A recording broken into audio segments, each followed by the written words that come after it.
yung mga train cars na yon, nagkakahalaga po yun ng 150 million euro. Yun. So maganda yung mga train cars na yun.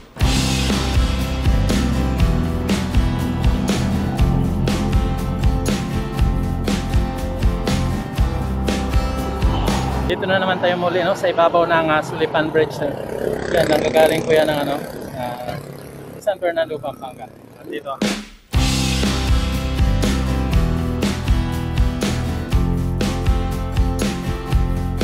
Ito naman, pa-direksyon naman yan papunta ng Kalumpit. At dito yung ginagawa ng ngayon, NHR project.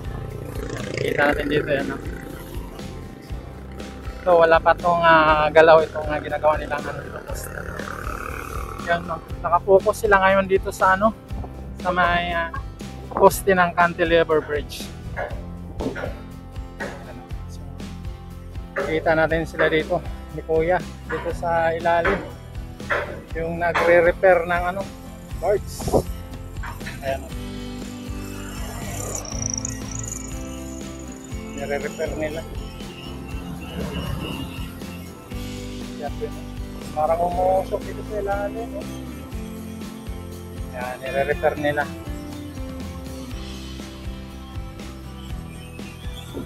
At ito naman yung Pampanga River.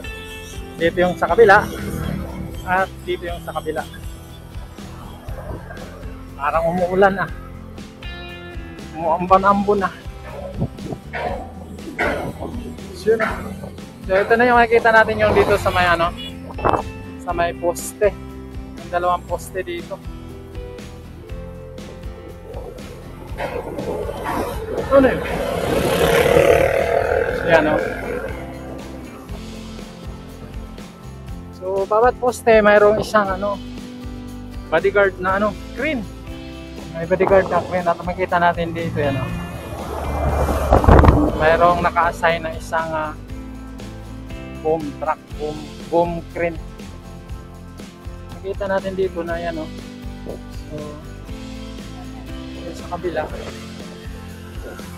yung sa kabila, parang mayroon na siya yung parang may pakpak na. So parang makikita na natin yung gagawin nila dito. Parang kagaya doon sa may lagi ko sinasabi, kagaya doon sa may bahagi ng Clark, yung tumatawid sa expressway. So parang ganun na yung nakikita ko sa gagawin nila dito. Yung forma na nailagay nila, parang ganun na yung kalalabasan nito. Parang isang segment ng box girder. Yan, yung bahagi na dito parte ng south na na poste. So yun, dire-diretso na yan doon. Yan, mayroon ng pangilan ng poste yan papunta na doon sa may bahagi ng Kalumpit. Yan.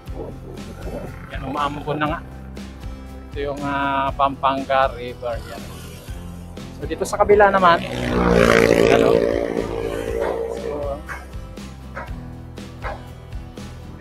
siguro parang mababa pa ito, so hindi pa yung ginagawa nila, hindi pa katulad doon sa kabila.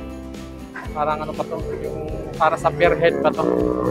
Kasi mas mababa siya kung makitang-kita mo na mas mababa siya kumpara doon sa kabila Yan At nauna nga yung ginagawa yung doon sa kabila kaysa dito. Ito yung pinakalinis dito sa ginagawang Cantilever Bridge dito sa may bahagi ng natatawid ng Pampanga River. Yan ito po yung unang Cantilever Bridge ng CP-in-1 or ng Hyundai Megawide itong joint venture. Yung Cantilever Bridge na dahil yung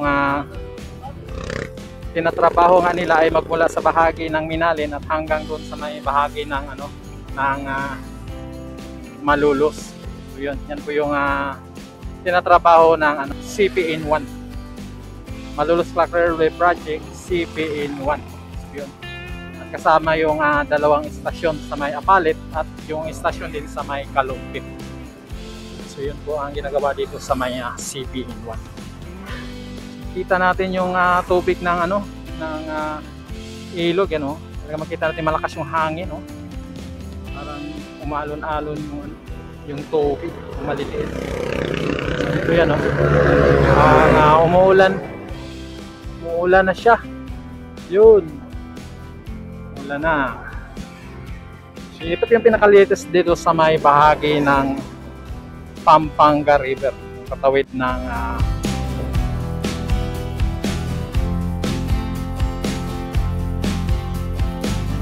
so, yun na nga po yung latest development dito sa NSCR, no? So nakikita natin na maganda ang development ng dito nga project na ito, no? Yung railway project ito yung NSCR. So pagdating sa mga civil works, makikita natin na umuusad talaga.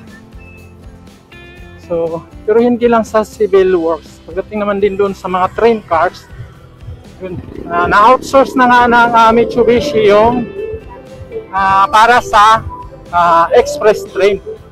Yung express train na yung na-outsource ng Mitsubishi doon sa CEF, yung isang Spanish company na kilala ang supplier o manufacturer ng mga train cars, no? So magkakaroon nga ito ng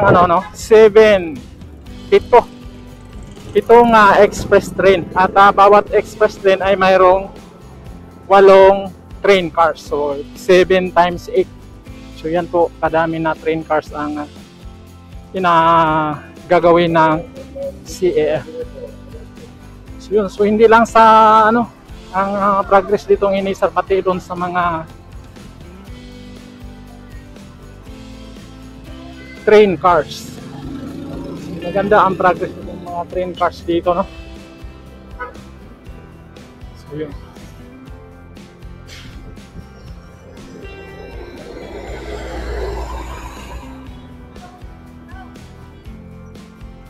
At yung mga train cars na yun, nagkakahalaga po yun ng 150 million euro.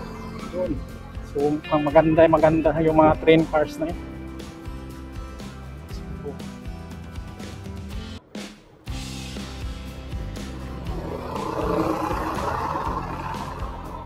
Yan po yung mga development dito sa NSCR na ito.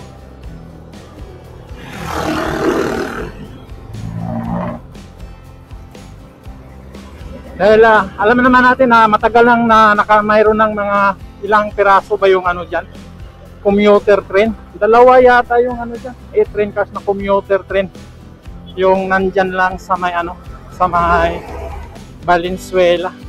So ngayon ang inaano na naman nila ay yung express train. So, mas mabilis ang takbo nitong express train kumpara doon sa commuter train. So, yan po yung mga development dito sa NSCR project na ito, no?